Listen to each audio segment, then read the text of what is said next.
Imaginen Europa en el siglo XVI, una auténtica tormenta religiosa. Pero en esa lucha contra la Iglesia Católica, resulta que no todos los que se rebelaban estaban en el mismo bando. Y bueno, mientras figuras gigantes como Martín Lutero y Ulrico Zwinglio le plantaban ara al Papa, de entre sus propios seguidores empezó a surgir otro grupo. Hablamos de los anabaptistas. Al principio, eran de los más entusiastas, aliados clave en la causa de la Reforma. Pero, increíblemente, los mismos reformadores que admiraban no tardarían en llamarlos una plaga peligrosa que merecía la muerte.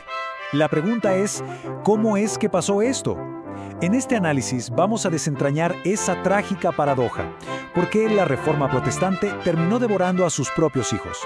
Y todo comenzó con algo que podría parecer un detalle, un desacuerdo sobre un único pero poderosísimo ritual. El nombre mismo que les pusieron sus enemigos, Anabautista, que viene del griego y significa rebautizador, nos da la clave de todo. ¿Por qué? Porque su idea central era rechazar el bautismo de bebés. A ver, para entender esto, hay que ver las dos posturas. Por un lado, los reformadores magisteriales veían el bautismo infantil como el pegamento de la sociedad, o sea, unía a la iglesia y al Estado, y cada bebé que nacía quedaba registrado como ciudadano y cristiano. Pero los anabaptistas decían, un momento, para ellos la fe tenía que ser una elección consciente, personal. Lo que proponían era una iglesia de creyentes voluntarios, no una sociedad entera bautizada casi por obligación al nacer. Su argumento era bastante directo.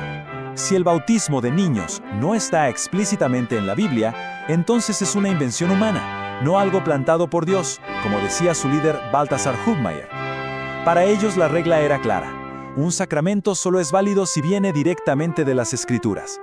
Claro, lo que empezó como una discusión teológica sobre el agua bautismal, muy rápido se convirtió en un incendio político, uno que amenazaba con quemar hasta los cimientos la estructura de poder de todo el siglo XVI. Pensemos en el contexto. En ese mundo, Iglesia y Estado eran inseparables, como dos caras de la misma moneda. Así que la idea anabautista de separarlos era dinamita pura.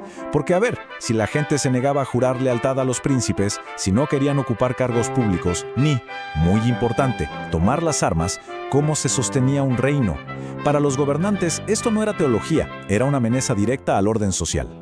Por eso, para figuras como Felipe Melanchthon, el teólogo luterano, o el mismo Zwinglio, esto no era solo una herejía, no, era sedición, era traición. Veían en estas ideas la semilla de la anarquía que podía destruir la cristiandad por completo. Y seamos justos, este miedo no era pura paranoia. Venían de vivir la terrible guerra de los campesinos. Y luego, el episodio radical de la toma de la ciudad de Münster por un grupo extremista anabaptista, bueno, eso fue la excusa perfecta. Aunque la mayoría de los anabaptistas eran pacifistas, los excesos de unos pocos sirvieron para meter a todos en el mismo saco, el de rebeldes peligrosos. Con el poder amenazado y el miedo a flor de piel, la reacción fue brutal.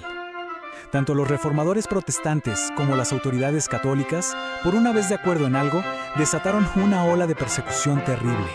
Y la cosa escaló muy rápido. En Zúrich, por ejemplo, bajo la influencia de Zwinglio, se pasó de las advertencias a decretar la muerte por ahogamiento para quien se rebautizara.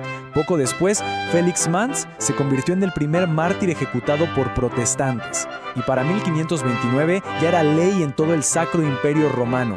Ser anabaptista era un crimen capital. Pero aquí la historia se complica y nos da una sorpresa. Uno podría pensar que la persecución fue pareja, pero no, los números no mienten. Si bien los protestantes dieron algunos de los primeros golpes, fueron las autoridades católicas las que llevaron a cabo la inmensa mayoría de las ejecuciones. La represión de su lado fue mucho más sistemática y feroz. El costo humano de todo esto fue tremendo. Hablamos de unas 2.500 personas ejecutadas. Hombres, mujeres que murieron en la hoguera, bajo la espada o ahogados. Y lo más impactante es que la mayoría podría haberse salvado con solo una palabra: me retracto. Pero eligieron no hacerlo. Si hay una historia que resume toda esta tragedia, es la de Felix Manz. Fíjense qué paradoja. Él había sido estudiante y amigo cercano de Zwinglio, allí en Zúrich. Pero por mantenerse firme en sus convicciones, el propio Zwinglio y el consejo de la ciudad lo sentenciaron a muerte. Y la ejecución fue de una crueldad simbólica terrible. Lo ahogaron en el río Limmat, como una burla a su práctica del bautismo. Fue un punto de no retorno. Parecía que los habían aplastado. Pero la historia tiene giros inesperados. Aunque el movimiento como tal fue perseguido casi hasta la extinción, sus ideas, las más radicales, increíblemente sobrevivieron. Y no solo eso, con el tiempo, florecieron. Y aquí viene la gran ironía de todo esto.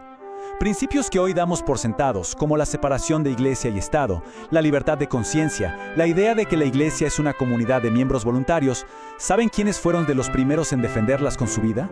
Ellos, los que fueron llamados herejes. Resulta que eran pioneros, adelantados a un futuro que su propio mundo no fue capaz de ver. Al final, esta historia nos obliga a hacernos una pregunta bastante incómoda. ¿Dónde está la delgada línea que separa el radicalismo que se considera peligroso de una visión que simplemente está adelantada a su tiempo? La experiencia de los anabaptistas es un recordatorio muy potente de que lo que hoy consideramos normal y correcto, la ortodoxia, muchas veces nació siendo la herejía de ayer.